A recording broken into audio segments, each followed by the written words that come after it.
जे पिकायचं ते आम्ही रस्त्यावरती विकायचो. जसं की आमच्याकडं काकडी पिकायची, घेवड्याच्या शेंगा पिकायच्या, अशा काही गोष्टी त्या पिकायच्या. मग आम्ही ते विकायचा प्रयत्न केला. आमच्या गाईच्या गोट्यामध्ये दूध मिळायचं, तिथून आम्ही त्याचं दही बनवायचो. मग ते 50 पैसे 1 रुपया लिटर याप्रमाणे आम्ही MIDCतल्या कामगारांना जाऊन विकायचो. खरं तर ही गोडी व्यवसायाची आणि पैसे कमवायची तिथून लागली. ती जी आयडिया आहे त्याचं मृत स्वरूपामध्ये आणायची, तर त्याला फायनान्स किती लागेल सगळ्यात महत्त्वाचं.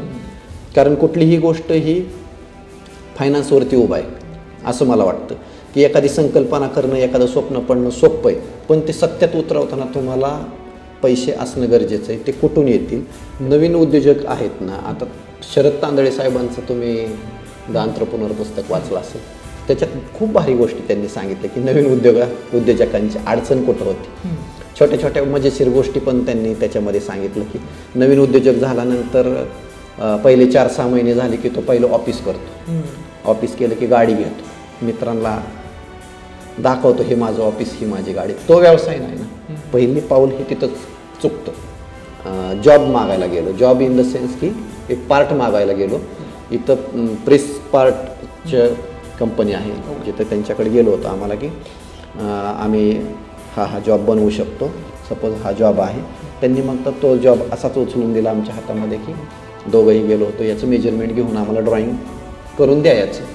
त्यावेळेस एक वर्नियर असतो इंजिनिअरिंगमध्ये, जो की तो मला वर्नियर पण पकडता आला नाही, त्या जॉबचं मेजरमेंट पण घेता आलं नाही. आणि त्यावेळेस वय माझं लग्नाचं होतं आणि त्याच्या अगोदरच मी वर्कशॉप चालू करून आम्ही चूक केली असं आम्हाला वाटायला लागलं. त्या टेबलवरती थोडी आम्हाला हिनवल्या गेल्यासारखं वाटलं.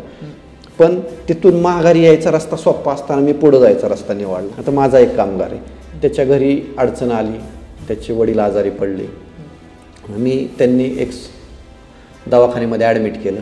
तर मी आपुलकीने चौकशी त्याच्यापाशी न करता माझा वेळ असेल तर मी त्या दवाखान्यात गेलं पाहिजे. आपसूक कोणतरी डॉक्टर ओळखीचा निघतो, त्या डॉक्टरांपाशी बसलं पाहिजे, योग्य ट्रीटमेंट करा. आर्थिक काय अडचण असेल तर मी पाठीमागं उभा राहतो. कारण आपला व्यवसाय उभा करत असताना तो कर्मचारी पगार घेतो, तिथंच नातं संपत नाही ना.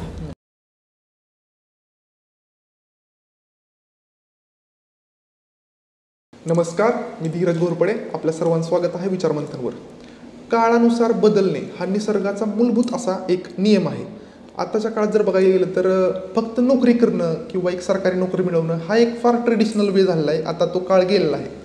काळानुसार बदललं पाहिजे. म्हणजे काय केलं पाहिजे? सेल्फ एम्प्लॉयमेंट आहे, सोशल मीडियामध्ये काम करणं आहे, ऑनलाईन वर्क्स आहेत किंवा बिझनेस, असे 2-4 ऑप्शन आहेत. त्यामध्ये जर बोलायला गेलं तर आपण सेल्फ एम्प्लॉयमेंट असेल तर हे जवळपास थोडंसं सोपं काम आहे. आपले स्किल आपण विकायचे आणि आपण अर्थार्जन करायचं. दुसरी गोष्ट म्हणजे काय असेल तर नोकरी पण वेगळं असतं. म्हणजे आता आपण म्हणू शकतो की बाबा ऑनलाईन नोकरी करणं किंवा रिमोट वर्क करणं, त्यामध्ये फक्त स्वतःला कंट्रोल करायचे, स्वतःवर काम करायचे, अशा प्रकारच्या गोष्टी असतात. पण जर महत्त्वाचा मुद्दा जर बघायला गेला तर तो आहे बिझनेस. बिझनेसमध्ये स्वतःलाही कंट्रोल करायचं असतं, स्वतःवरही काम करायचं असतं, बिझनेसवरही काम करायचं असतं, लोकांनाही हँडल करायचं असतं, भरपूर सारा संघर्ष करायला लागतो. बिझनेस हा लांबून फार असा नाही का ग्लॅमरस वाटतो, पण ॲक्च्युअली जेव्हा काम करतो तेव्हा मात्र आपल्याला कळत राहतं की बिझनेसमध्ये भरपूर साऱ्या त्रुटी असतात, भरपूर शिकावं लागतं, भरपूर भांडवल टाकायला लागतं, वेळ टाकावा लागतो. जो नोकरदार वर्ग आहे फक्त काम करतो, 8 तास निघून गेला, पण बिझनेसमॅनला मात्र 24 तास काम करावं लागतं. या संदर्भात आपण बिझनेस नक्की सुरू कसा करावा, मॅनेज कसा करावा, बिझनेस करत करत स्वतःवर कसं ध्यान द्यावं, नुसतं बिझनेसच न करता स्वतःची कशी डेव्हलपमेंट करावी, या सर्व संदर्भात चर्चा करण्यासाठी आज आपल्यासोबत उपस्थित आहेत बारामतीचे समर्थ ग्रुपचे सर्वेसर्वा आणि डायरेक्टर ॲडव्होकेट हरीश कुंभरकर सर. तुमचं खूप खूप स्वागत आहे. नमस्ते. नमस्ते. तर आता सध्या आपण बघितलं की आपला जो चर्चेचा पॉईंट असणार तो असणार आहे बिझनेस सुरू कसा करावा, मॅनेज कसा करावा, या सर्व संदर्भात. आणि तुम्ही सध्या व्यवसायाच्या क्षेत्रामध्ये फार उत्तम काम करत आहात. तर आम्हाला तुमचा प्रवास जाणून घ्यायचा आहे. नक्की तुमचा प्रवास कसा सुरू झाला आणि आत्तापर्यंत कसं काय झाला? आता कसं होतं की प्रत्येक माणसाचा एक आयुष्याचा वेगळा प्रवास असतो. जसं की कौटुंबिक प्रवास म्हणतो आपण, शैक्षणिक प्रवास म्हणतो, तसा व्यवसाय किंवा अर्थार्जनासाठी प्रवास. अर्थार्जन म्हणजे कसं आपला प्रपंच चालला पाहिजे. प्रत्येक माणसाला जन्मानंतर एखाद्या कुटुंबामध्ये तो जन्माला येतो आणि तिथून त्याचा प्रपंच सुरू होतो असं मी मानतो. त्याचा सुरू होतो तर सुरुवातीचा काय काळ असतो जन्मानंतरचा, तर आपले आईवडील जे आपल्याला जन्माला घालतात त्यांची ती जबाबदारी असते की ते आपल्या पाल्याला त्याच्या पायावरती उभं करणं. ते आमचे आईवडील शेतकरी, तर त्यांनी त्यांची कर्तव्य बरोबर पार पाडली आणि आम्हाला आमच्या पायावरती उभा केलं. पण आतून जी आम्हाला घुसमट होत होती की आपण स्वतःचं काहीतरी निर्माण करायला पाहिजे, आपण स्वतःच्या पायावरती भक्कम उभा राहायला पाहिजे. आणि सुरुवात अशी झाली की गोष्ट 1989-91 दरम्यानची आहे. आदरणीय शरद पवार साहेबांनी बारामतीमध्ये MIDC यायला पाहिजे असा आग्रह धरला. कारण की जर आपल्याला डेव्हलपमेंट पाहिजे, आपल्याला काहीतरी यश मिळवायचे आणि बारामती हा तसा दुष्काळी भाग मानला जायचा. जिरायत पट्ट्यातली ही ज्या आजूबाजूची गावं आहेत जिथं आता आपण बसलो ती, तर ते पवारसाहेबांच्या संकल्पनेतून महाराष्ट्र औद्योगिक विकास महामंडळाची स्थापना बारामतीमध्ये झाली. त्यावेळेस आमचं अवघं वय किती होतं, 8-9 या वयामध्ये आम्ही होतो. मग आम्ही स्वतः आजूबाजूची इंडस्ट्रियल एरिया पाहायचो. त्याच्यानंतर मग तिथून लहानपणापासूनच वाटलं की आणि उद्योजक ही संकल्पना जी आहे ती अशी मनाला भावली जायची की ते स्वतःच्या गाडीमधून येत आहेत किंवा एखादी कंपनी उभा करतायत. गेल्या वर्षी तरी इथं काहीच नव्हतं, ज्या ठिकाणी आज 4 मजली बिल्डिंग आहेत त्या ठिकाणी डब्बा घेऊन येणारी 10-5 लोक आहेत. अशा ह्या गोष्टी डोळ्यासमोर पाहिल्यानंतर मनातून असं वाटायचं की ही जगणंच वेगळं आहे, ह्या गोष्टीच वेगळ्या आहेत आणि हे आपल्याला पाहायला मिळायला पाहिजे, ह्या जगायला मिळायला पाहिजे. म्हणून आम्ही उद्योजक म्हणून स्वतःचे पाय रोवायचा प्रयत्न केला आणि ह्या क्षेत्राच्या जास्त जवळ जायचा प्रयत्न केला. मग कसं झालं की आम्ही असा विचार केला तर शाळा शिकत असताना वेगळा इन्कम सोर्स काय करता येईल. मग आम्ही शेतातून जे पिकायचं ते आम्ही रस्त्यावरती विकायचो. जसं की आमच्याकडं काकडी पिकायची, घेवड्याच्या शेंगा पिकायच्या, अशा काही गोष्टी त्या पिकायच्या. मग आम्ही ते विकायचा प्रयत्न केला. आमच्या गाईच्या गोट्यामध्ये दूध मिळायचं, तिथून आम्ही त्याचं दही बनवायचो. मग ते 50 पैसे 1 रुपया लिटर याप्रमाणे आम्ही MIDCतल्या कामगारांना जाऊन विकायचो. खरं तर ही गोडी व्यवसायाची आणि पैसे कमवायची तिथून लागली आणि त्या कमवलेल्या 50 पैशाचं 1 रुपयाचं मोल आजही आहे. ते प्रत्येकाला असायला पाहिजे असं मला वाटतं. आजही आपल्या पायाजवळ 1 रुपयाचं नाणं आपल्या खिशातून पडलं किंवा शेजाऱ्याच्या खिशातून पडलं तर कितीही मोठा व्यावसायिक असेल तर ते डावलून जाणार नाही. मग त्या पैशाची किंमत ही त्यावेळेस आम्ही जाणली, ती आज पण जाणतो. आणि तिथून मोहर मग व्यवसायाची पण गोडी लागली आणि तो प्रवास सुरू झाला. नक्की प्रवास झाला. प्रत्येक बिझनेसच्या प्रवासामध्ये कोणत्याही भरारी घेण्याच्या प्रवासामध्ये आपल्याला संघर्ष मात्र करायला लागतो. तर तुमच्या आयुष्यात नक्की असा काय संघर्ष आला? तसं संघर्ष हा शब्द खूप मोठा आहे, तो जड नाही पण मोठा आहे. आणि तो का मोठा आहे तर प्रत्येक पावलागणी प्रत्येकाला संघर्ष आहे. ॲक्च्युली जगणं हेच संघर्ष आहे. तुम्ही निसर्गाचा जर व्यवस्थित अभ्यास केला तर आपल्या हे लक्षात येतं की जगणं हा खूप मोठा संघर्ष आहे. निसर्गातला कुठलाही प्राणी, पशु, पक्षी वगैरे जे असेल त्याच्यानंतर त्यांना जे आईवडील आणून भरवतात, एकदा त्यांच्या पंखामध्ये बळ आलं की आईवडिलांनी पण त्यांना मुक्त हस्ते सोडून दिलं पाहिजे, त्यांना जगणं करून दिलं पाहिजे. कारण जर त्यांना मुक्तपणे विहार करून नाही दिला निसर्गाने तर त्याला कुवत दाखवता येत नाही. तसंच नेमकं माझ्या आईवडिलांनी मला पण किंवा माझे 2 भाऊ आहेत यांना पण मुक्त विहार करायला सोडून दिलं आणि फक्त आमच्यावरती लक्ष ठेवलं की ह्यांचे मी रुजवलेले संस्कार बरोबर आहेत हे त्यांनी चेक केलं. आणि त्या संस्कारांची जी घडी बसली लहान वयामध्ये ती आजपर्यंत तशीच आम्ही ठेवली आणि त्याला शाबूत ठेवलं, तसं पुढं गेलो. मग संघर्ष हा शब्द मोठा का मला वाटतो तर तुम्ही शैक्षणिक क्षेत्रात असताना म्हणजे शिकत असताना पण तुम्हाला तो संघर्ष चुकलेला नाही. तुम्ही व्यवसायामध्ये गेला तो संघर्ष चुकलेला नाही. तुम्ही नोकरीमध्ये गेला तरी तो संघर्ष चुकला नाही. संघर्ष हा शेवटापर्यंत आपली साथ देतो आणि त्या संघर्षाचंच बोट धरून आपण चढलो तर आपल्याला पाहिजे ती उंची गाठता येते. यश म्हणजे काय तर संघर्षासोबत जगणं म्हणजे यश असं मला वाटतं. नक्कीच. तुम्ही फर्स्ट जनरेशनमधले बिझनेसमॅन आहात. कोणत्याही क्षेत्रात जावं तुम्ही, फर्स्ट जनरेशन लॉयर असा, फर्स्ट जनरेशन डॉक्टर असा किंवा बिझनेसमॅन असा, संघर्ष मोठ्या प्रमाणात आहे आणि नक्की काय करायचं हेच माहीत नसतं. बरोबर. तर व्यावसायिक दृष्ट्या जर विचार करायला गेलं तर व्यवसायाची योग्य कल्पना नक्की कशा शोधायच्या किंवा बिझनेस आयडियाज त्या नक्की कशा शोधायच्या? आयडियाज म्हटलं तर कसं होतं की आयडिया कुठून मिळते, आपण आजूबाजूला काय पाहतो, आपण पुस्तकं कुठली वाचतो, आपला संगत कोणासोबत आहे. आयडिया म्हणजे आपण स्वप्नात गेलो आणि मला आयडिया मिळाली असं खूप क्वचित घडत असेल. माझ्या बाबतीत तसं नाही घडलं. मी प्रवासामध्ये बाहेर पडतो तिथून मला आयडिया मिळते, मी पुस्तकं वाचतो तिथून मला आयडिया मिळते, मी काही लोकांच्या सोबतीमध्ये जातो, एखाद्या प्रोग्रामला अटेंड करतो, ते सगळं ऐकताना वाचताना मला आयडिया मिळते. मग ती आयडिया कशी उचलायची ह्या गोष्टीच्या आपल्या डोक्यामध्ये एक चक्र सुरू होतात आणि मग त्याच्यातून बिझनेस आयडिया येते. आणि दुसरी गोष्ट, फक्त आयडिया आली तर तो बिझनेस आपण जर उभा करायला गेलो तर मग तो पूर्ण अभ्यास पण करायचा असतो की तो जो उभा करणारा बिझनेस आहे, ती जी आयडिया आहे त्याचं मृत स्वरूपामध्ये आणायची, तर त्याला फायनान्स किती लागेल सगळ्यात महत्त्वाचं.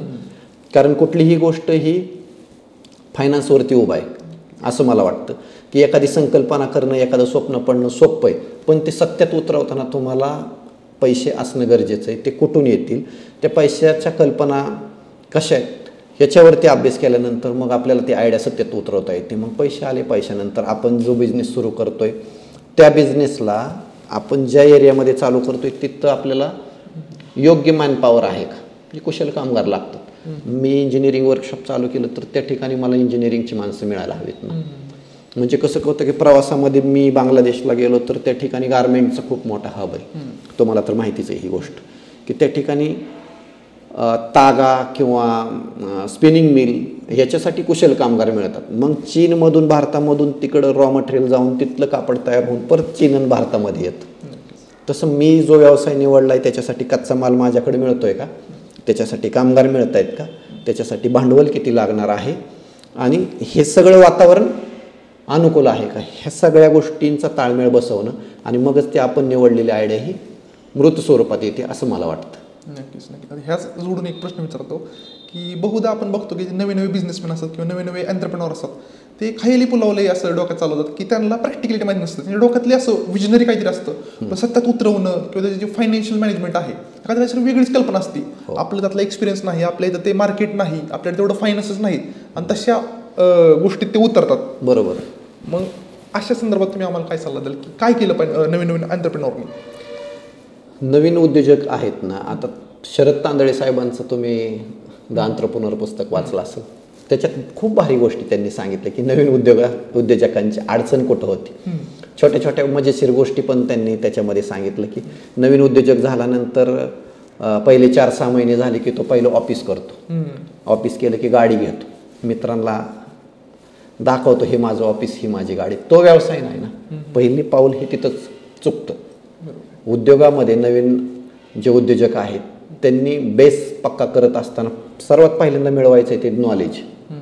मी एक किस्सा सांगतो, 1-2 मिनिटात संपवतो, पण किस्सा सांगतो तुम्हाला की हे इंजिनिअरिंग वर्कशॉप आहे आम्ही जे मोठ्या भावाने आम्ही बघतो. त्या इंजिनिअरिंग व्यवसायामध्ये आम्ही एका मोठ्या कंपनीमध्ये जॉब मागायला गेलो. जॉब इन द सेन्स की एक पार्ट मागायला गेलो. इथं प्रेस पार्टच्या कंपनी आहे जिथं त्यांच्याकडे गेलो होतो आम्हाला की आम्ही हा जॉब बनवू शकतो, सपोज हा जॉब आहे. त्यांनी मग तर तो जॉब असाच उचलून दिला आमच्या हातामध्ये की दोघंही गेलो होतो, याचं मेजरमेंट घेऊन आम्हाला ड्रॉइंग करून द्यायचं. त्यावेळेस एक वर्नियर असतो इंजिनिअरिंगमध्ये, जो की तो मला वर्नियर पण पकडता आला नाही आणि त्या जॉबचं मेजरमेंट पण घेता आलं नाही.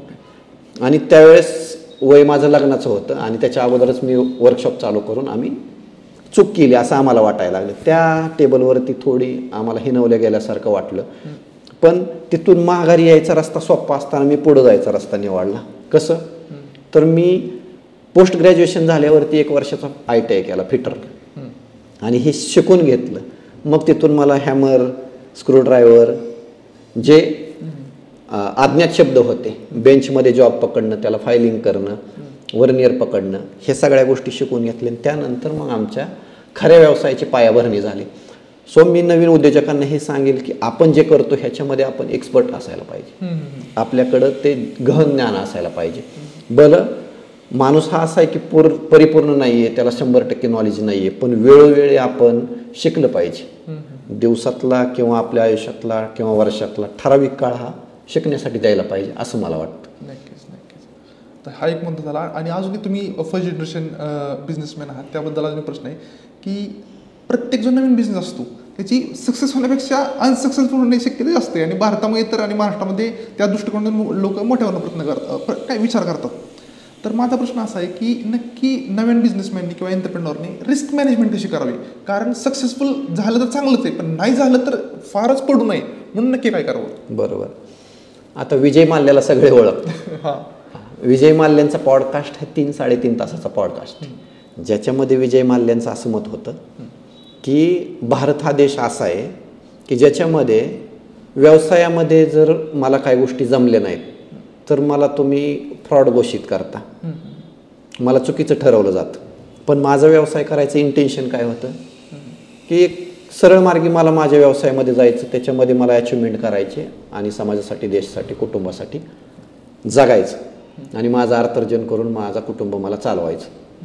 त्याच्यामध्ये जर तो थोडंसं काही कारणास्तव अनसक्सेस झाला, अनसक्सेस पण नाही पण थोडा जर रिवर्स आला तरी तुम्ही लगेच ती वाट सोडून पळून जाता. जसं की मी मागाशी म्हटल्याप्रमाणे आपण पुढची वाट निवडायला पाहिजे.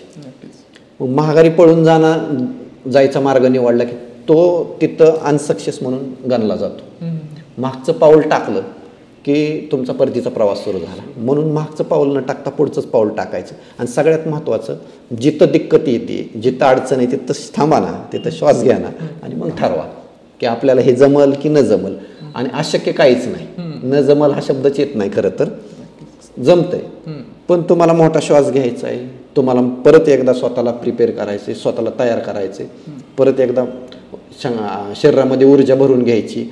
परत एकदा जिथं जो व्यवसाय नवीन उद्योजकांनी निवडला आहे त्याला वाटतं की आता मी हे रिस्क पेलली जात नाही, त्याच्यात सिमिलर व्यवसाय करणारी व्यक्ती मोठे मोठे उद्योजक आहेत.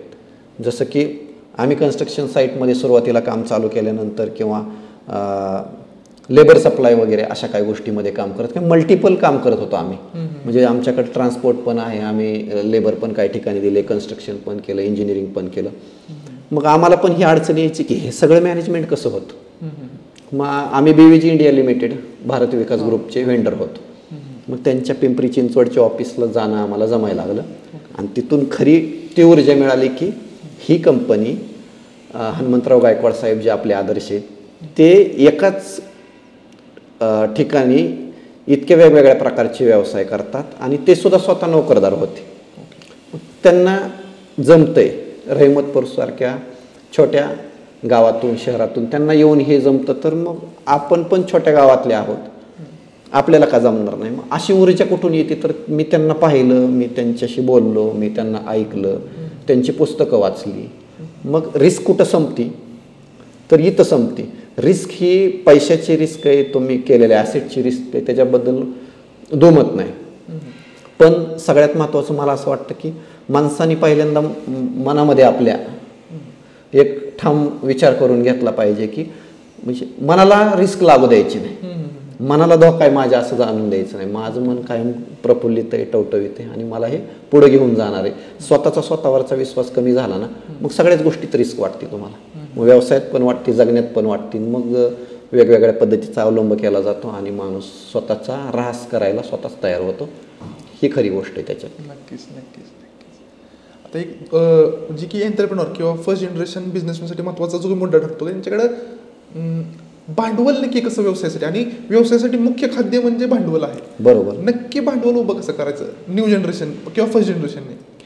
कसं होतं, आता आम्ही कन्स्ट्रक्शन साईट्स करतो, जे की बारामतीमध्ये सगळ्यात उंच बिल्डिंग बांधतोय. 50 मीटरची बिल्डिंग आहे. फ्लोअरमध्ये मोजायला गेलं तर पार्किंगची 2 आणि त्याच्यावरती 16 फ्लोअर, अशा 18 फ्लोअरची बिल्डिंग करतो. पण ही उंची सहजासहजी गाठली जात नाही. ती उंची गाठायला माझा प्रवास सांगायला गेलं तर मी पहिल्यांदा फक्त 1000 स्क्वेअर फीटचं बांधकाम केलं व्यावसायिक तत्वावरती. त्याच्यानंतर मी 3500 स्क्वेअर फीटचं बांधकाम केलं.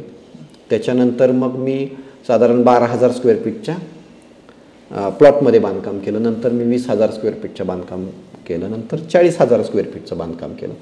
हे सगळे रेसिडेन्शियल प्रोजेक्ट होते आमचे. आणि त्याच्यानंतर मग मी आता बिल्टअप 6 लाख स्क्वेअर फीटचं बांधकाम करतोय.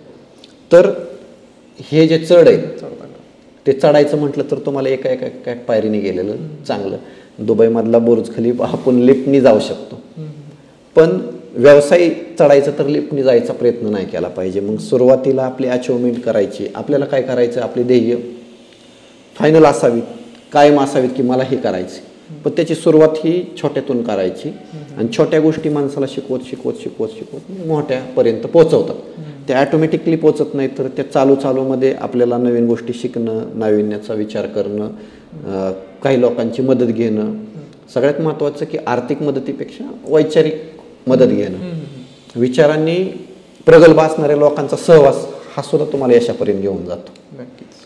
मग नवीन उद्योजकांसाठी काय होतं की ध्येय धरताना खूप मोठं धरतात, पण आपण त्या वयाचे आहोत का, आपण त्या अनुभवाचे आहोत का. आणि राहिला विषय तुमचा भांडवलाचा, एखादा व्यवसाय 200 कोटीवरती जाणार असेल तर त्याची सुरुवात ही 150 कोटीपासून होत नाही.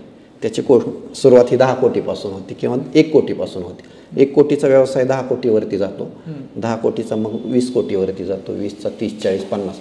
मात्र हा जर 50 कोटीची जंप नंतरचं स्पीड येते जास्त वाढतं. जसं की आपण एखाद्या 4 व्हीलरनी एक्सप्रेसवेला प्रवास करतोय, पहिल्यांदा आपण 10च्या स्पीडनी 30-40वर पोहोचायला दिक्कत लागते, पण एकदा आपली गाडी 80-90 वरती गेली की पुढचं अंतर लवकर कव्हर होतं.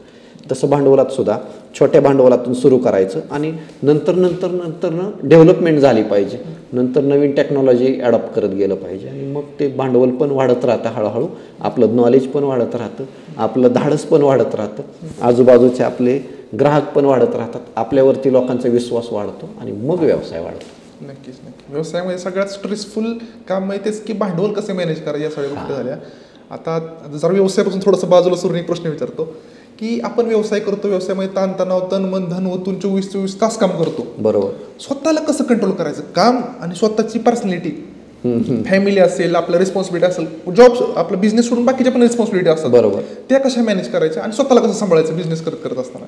कसं होतं की सुरुवातीच्या काळामध्ये माझे पण खूप परवड झाली ह्या गोष्टीसाठी. म्हणजे सर्वसामान्य माणसांसारखी आजही मी सर्वसामान्यच आहे, पण परवड का झाली की खूप जबाबदाऱ्या असतात. घर, आपली मुलं, आपल्या मित्रांना पण वेळ द्यायचा आहे, स्वतःला पण वेळ द्यायचा आहे, व्यवसायाला पण वेळ द्यायचा आहे.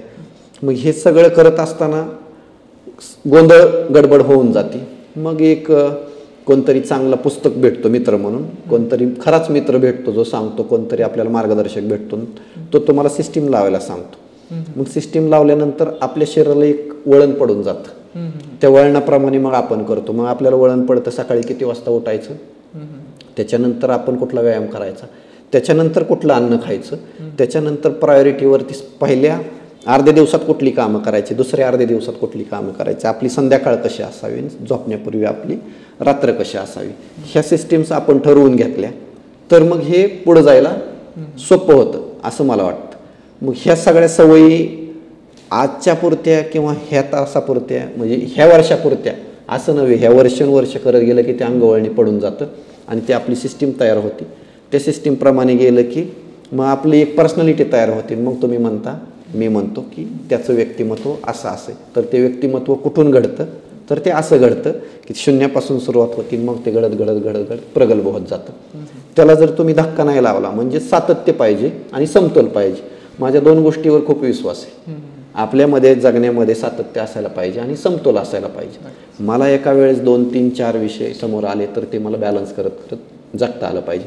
मी एकाच गोष्टीकडे, एकाच प्रवाहाकडे जर वाहत गेलो तर मी त्याला न्याय देईल, पण दुसऱ्यावरती अन्याय होईल. माझे 2 मित्र आहेत, तर मी एका मित्राला ह्या आठवड्यामध्ये वेळ दिला तर पुढच्या आठवड्यामध्ये एका मित्राला वेळ दिला पाहिजे. मी माझ्या कुटुंबाला ह्या आठवड्यामध्ये वेळ द्यायला कमी पडलो तर नक्कीच पुढच्या आठवड्यामध्ये मी माझ्या कुटुंबाला वेळ दिला पाहिजे. माझं 15 दिवसात वाचन नाही झालं तर पुढच्या 15 दिवसामध्ये माझं मजबूत वाचन व्हायला पाहिजे. मी 3 महिने कुठं फिरायला नाही गेलो तर पुढच्या 4थ्या महिन्यामध्ये प्लॅन करून मला फिरणं म्हणजे एक ट्रॅव्हल करायला पाहिजे, तिथली संस्कृती जाऊन बघायला पाहिजे, तिथल्या लोकांशी बोलायला पाहिजे. हे सगळं बॅलन्स करत इथपर्यंत पोचता येतं. त्याच्यासाठी आपल्याला सातत्य आणि समतोल आयुष्यात ह्या 2 गोष्टी गरजेच्या आहेत. नक्कीच. सध्याच्या काळात जी बिझनेसमध्ये फार मोठ्या प्रमाणात स्ट्रेस घेतात त्यांच्यासाठी फार मोलाचा सल्ला हा राहील. खरंच. आता व्यवसायाबद्दल आपण परत माघारी येऊ. तर व्यवसायामध्ये असं म्हणलं जातं की कस्टमर हा गॉड असतो, customer is the king or God. बरोबर. तर नक्की कस्टमरचा आपण नाही का भरोसा कसा आपण जिंकायचा, त्यांना आपल्यावर विश्वास बसावा की ह्या माणसाकडे आपण समजा आपण इन्व्हेस्ट करतोय किंवा आपण काहीतरी त्यांच्याशी ट्रान्झॅक्शन करतोय तर आपण प्रॉफिटमध्ये राहणार, विन विन सिच्युएशनमध्ये असणार, ते पण जिंकणार, आपण पण जिंकणार. बरोबर. ते कसं नक्की साधायचं? हा चांगला प्रश्न आहे हा. कारण कस्टमर तुमच्याकडे येतो तर तो काय आशेने आला असतो किंवा काय विचाराने आला असतो की यांच्या असोसिएशन बरोबर मी जोडल्यानंतर मार्केटला जी 10 रुपयाची वस्तू ती मला 9 रुपयामध्ये कशी मिळेल. साहजिक आहे ना. त्यांनी पण स्वस्तामध्ये कसं मिळेल. दुसरी त्यांची अपेक्षा असते की माझं काम वेळेत कसं होईल. आणि तिसरी गोष्ट असते की ते दर्जेदार कसं होईल. मग कस्टमर आणि उद्योजकाचं नातं हे 2-3 गोष्टीवर जोडलं जातं.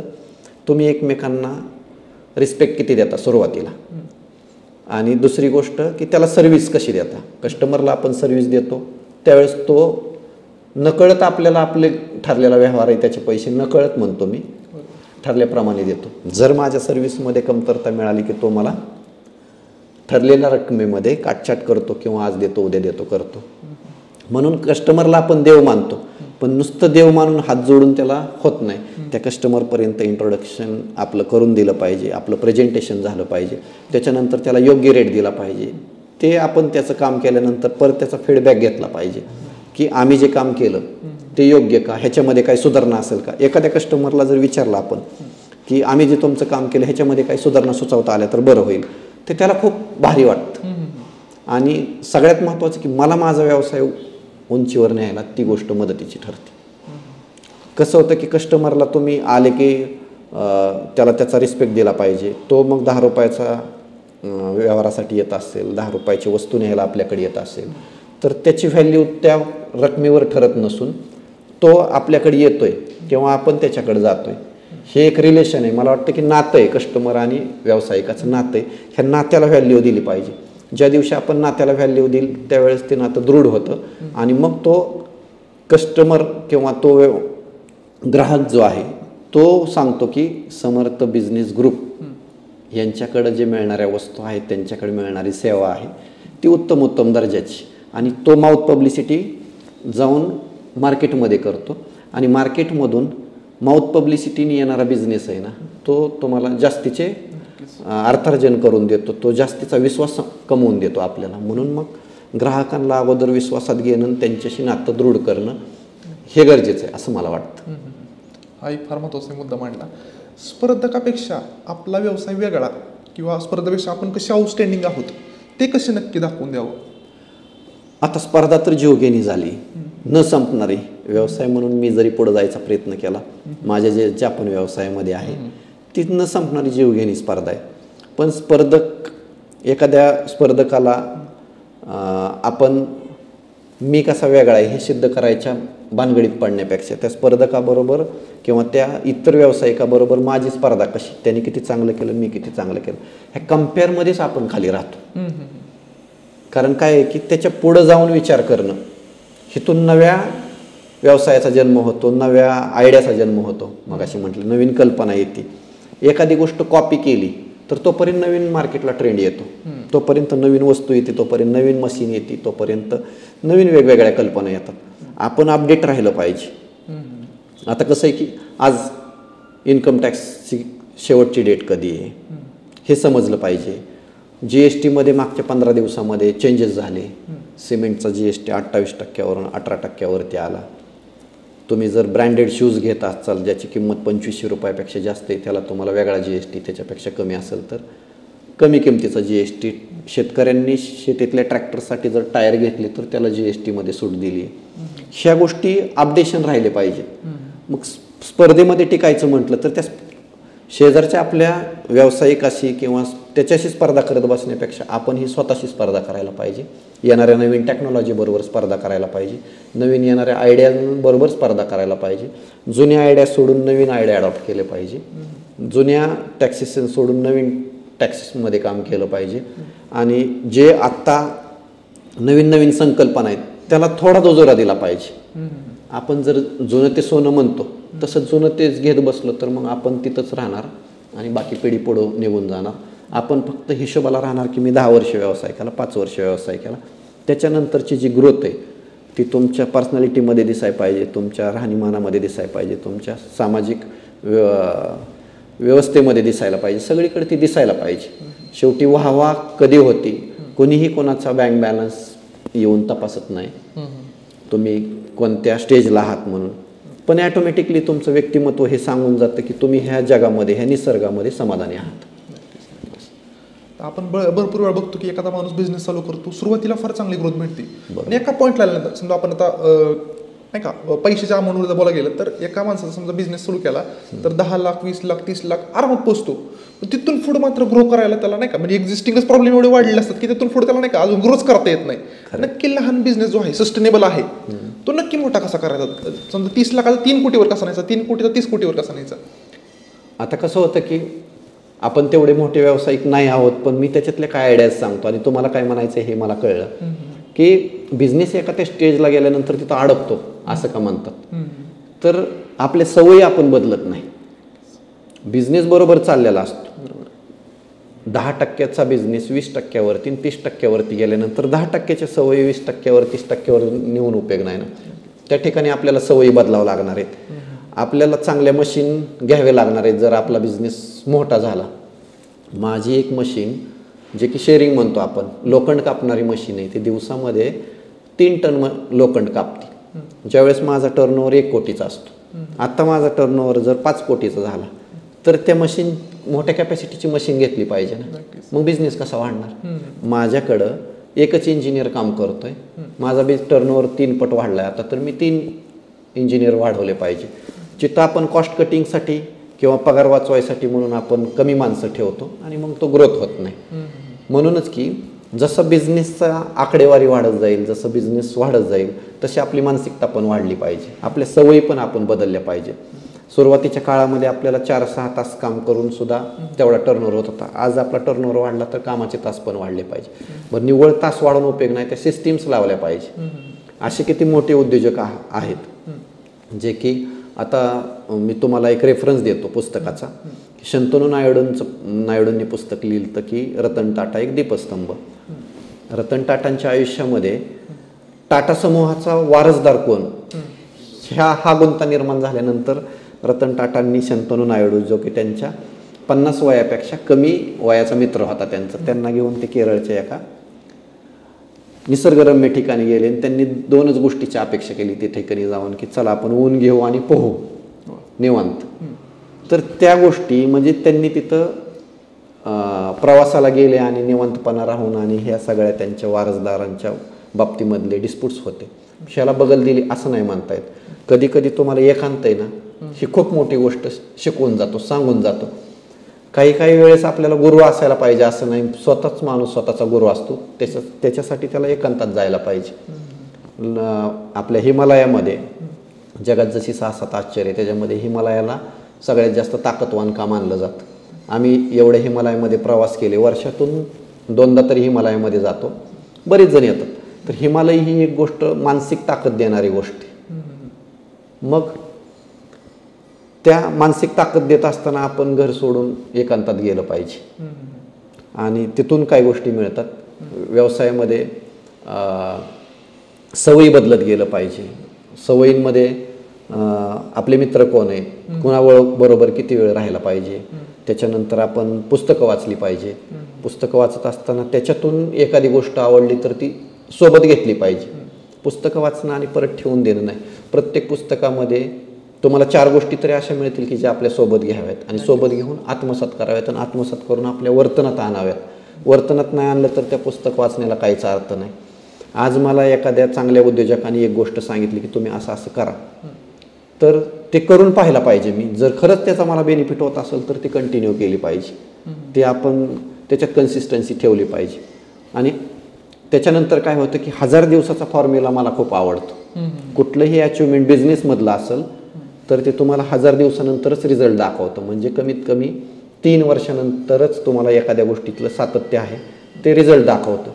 आणि शारीरिक दृष्टीने तुम्हाला व्यायाम करायचा आहे तर कमीत कमी 100 दिवस.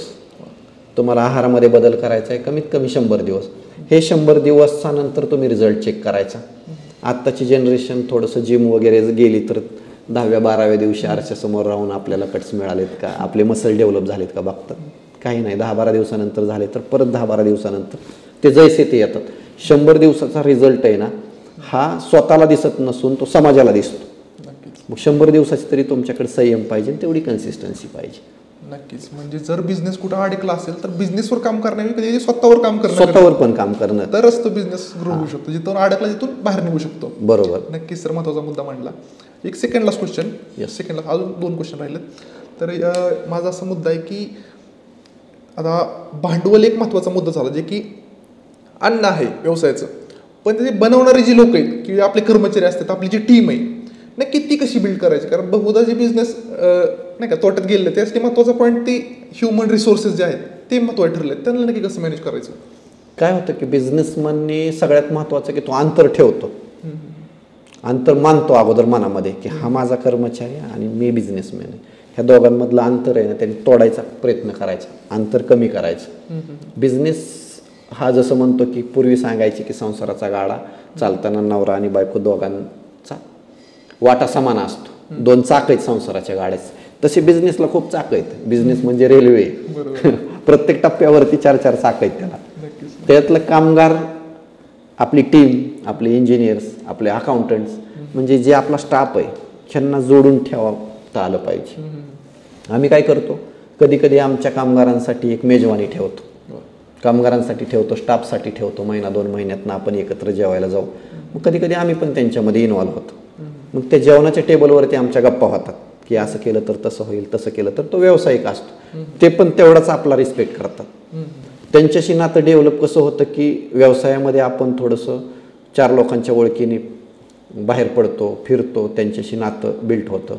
आता माझा एक कामगार आहे, त्याच्या घरी अडचण आली, त्याचे वडील आजारी पडले, त्यांनी एक दवाखान्यामध्ये ॲडमिट केलं, तर मी आपुलकीने चौकशी त्याच्यापाशी न करता माझा वेळ असेल तर मी त्या दवाखान्यात गेलं पाहिजे. आपसूक कोणतरी डॉक्टर ओळखीचा निघतो, त्या डॉक्टरांपाशी बसलं पाहिजे, योग्य ट्रीटमेंट करा. आर्थिक काय अडचण असेल तर मी पाठीमागं उभा राहतो. कारण आपला व्यवसाय उभा करत असताना तो कर्मचारी पगार घेतो, तिथंच नातं संपत नाही ना. त्याच्या मागं त्याची भावना मनामध्ये असते की समर्थ बिझनेस ग्रुप मोठा झाला तर मला इन्क्रीमेंट चांगलं होईल, आणि तो अभिमानाने सांगतो ना की मी समर्थ बिझनेस ग्रुपचा मॅनेजर आहे, अकाउंटंट आहे किंवा कर्मचारी आहे. तर तो जर इतक्या प्रामाणिकपणे समर्थ बिझनेस ग्रुपला किंवा आपल्या व्यवसायाला मानसन्मान देत असेल तर माझे आईवडील, माझे नातेवाईक, हेच त्याचे आईवडील, त्याचे नातेवाईक सुद्धा माझेच मानून मी जर मदत केली तर हे नातं दृढ होतं. त्यांना फक्त एक कामगार आणि आपल्या पगारापुरता माणूस म्हणून आपण त्यांच्याकडे बघायचा प्रयत्न केला तर ते नातं दृढ राहत नाही. उद्या त्या व्यक्तीला 4 रुपये कोणी वाढवून जरी दिले जॉबमध्ये तर तो आपल्याकडे रिझाईन करून तिकडे जातो.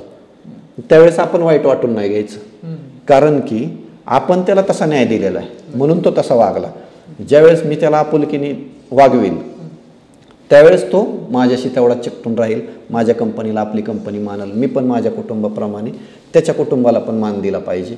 आर्थिक देवाणघेवाण तर प्रत्येकाला प्रपंच आहेत, मी सांगितल्याप्रमाणे प्रत्येकाला बाजार भरायचा आहे, खायचं आहे, पुढच्या महिन्यामध्ये संपणार आहे, परत बाजार भरायचा आहे, खायचं आहे, हे राहील. फक्त परत एकदा की नातं आपण कसं गुंततो ह्याच्यावरती कामगार आणि कंपनी आणि तिथल्या ओनरचं हे रिलेशन मेंटेन राहतं असं मला. व्यावसायिक आणि त्याचा जो कर्मचारी आहे त्यामध्ये बॉन्ड असणं गरजेचं आहे, बॉन्ड असणं गरजेचं, तरच ते नातं फार दीर्घकाळ टिकू शकतं आणि ग्रो होऊ शकतं अजून चांगल्या प्रकारे. आता एक शेवटचा प्रश्न, विचारमंथन मार्फत व्यावसायिक दृष्ट्या कोणता एक सल्ला द्याल किंवा आर्थिक दृष्ट्या की जेणेकरून जी प्रेक्षक आहेत त्यांना अर्थार्जनाच्या दृष्टिकोनाने एक सल्ला मिळेल? सगळ्यांनी एक वाक्य ऐकलंय जे की मी परत तेच रिपीट करील की पैसे किती कमवतो ह्याच्यापेक्षा त्याचा हिशोब नाही लागला तर आपल्याला जास्त त्रास होतो. सगळ्यात महत्त्वाचं की आपण जे पैसे कमवतो त्याचा हिशोब आपल्याकडे असायला पाहिजे आणि तो इतका चोख असायला पाहिजे, त्याशिवाय आपण प्रगतीत आहोत की अधोगतीत आहोत हे कळत नाही. दुसरी गोष्ट, व्यवसाय करत असताना आपले व्यवहार, आर्थिक व्यवहार देवाणघेवाण झाल्याशिवाय तर व्यवसाय पुढे जात नाही. दोघांचेही, दोन्ही पार्टीची, म्हणजे 2 पार्टी एकत्र कधी येतात तर ते देवाणघेवाणीमध्ये येतो. पूर्वीच्या काळी कसं होतं की वस्तूंची देवाणघेवाण असायची. आम्ही नेपाळमध्ये गेलो होतो तर त्या पोखरा हे ठिकाण असं आहे की चीन आणि भारताचा व्यापार जो आहे तो पोखरा मार्गे व्हायचा. नंतरच्या काळात दोघांमध्ये वितुष्ट आला आणि तो पोखरामधून व्यवसाय बंद झाला यायचा, किंवा सिक्कीममधून आपल्या भारत आणि चीन व्यापार करायचे. आत्ता व्यवसायामध्ये कसं होतं की 2 माणसं एकत्र येतात तर दोघांचा व्यवहारावरून कोर्टामध्ये कसं होतं की जेवढे पण वाद चाललेत वकिली क्षेत्रामध्ये तुम्ही पाहतायत की वाद कोणाचे होतात, अनोळखी माणसांचे होत नाहीत, ओळखीचे होतात. वाद कोणाचे होतात, ज्यांनी व्यवहार केलाय त्यांचे वाद होतात. म्हणून मग आपले व्यवहार चांगले स्वच्छ असायला पाहिजे असं मला वाटतं.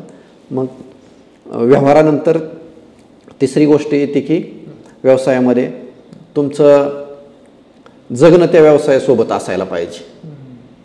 आपल्याला अगदी झोपमोड होण्यासारखं नाही, पण कायम आपल्या डोक्यामध्ये व्यवसाय पाहिजे. मी जे प्रोफेशन निवडलं आहे त्याच्यामध्ये मी अव्वल कसा पोचल, अव्वल मी आर्थिकदृष्ट्या नाही पोचलो तरी ते जे मी करतोय ते मला किती समाधान देतं. मी जे करतोय ते मला झोप लागून देत नसेल तर मग तो व्यवसाय पण नाही आणि ते जगणं पण नाही. मी जे करतोय ते मला किती समाधान देतं ह्याच्यावर आपलं यश अपयश ठरतं. नाहीतर यश मोजायचं प्रमाण तुमच्याकडे कुठे आहे की हे एवढं एवढं यश आहे, हे इतकं किलो आहे किंवा इतकं किलोमीटर आहे किंवा इतकी उंची आहे. यश हे प्रमाण मोजायला एकच गोष्ट आहे की तुम्ही समाधानी असणं गरजेचं आहे आणि ते तुमचं तुम्ही मग त्या व्यवसायामध्ये किंवा ह्या निसर्गामध्ये यशस्वी आहात. नक्कीच नक्कीच सर, तुम्ही जो आता सल्ला द्याल तो खरंच लोकांना फार फायदेशीर ठरेल. आज आपण जवळपास बिझनेसच्या आयडियापासून ते एक्झिक्युशन करणं, भांडवल कसं उभं करायचं, टीम कशी बिल्ड करायची, सगळ्या गोष्टीचे चॅलेंजेस येतील ते कसे हँडल करायचे आणि संघर्ष जो की महत्त्वाचा मुद्दा आहे बिझनेसमध्ये येणारा. संघर्ष हा फक्त बिझनेस पुरत नाही तर तो पूर्ण आयुष्यापुरता आहे. तो एक महत्त्वाचा मुद्दा आम्हाला समजला. भरपूर सारा तुम्ही आज आम्हाला कन्सेप्ट समजून सांगितलं, तुमचा वेळ दिला त्याबद्दल तुमचे खूप खूप धन्यवाद. तुमच्या पुढच्या वाटचालीसाठी विचारमंथनकडून तुम्हाला खूप खूप शुभेच्छा. थँक्यू.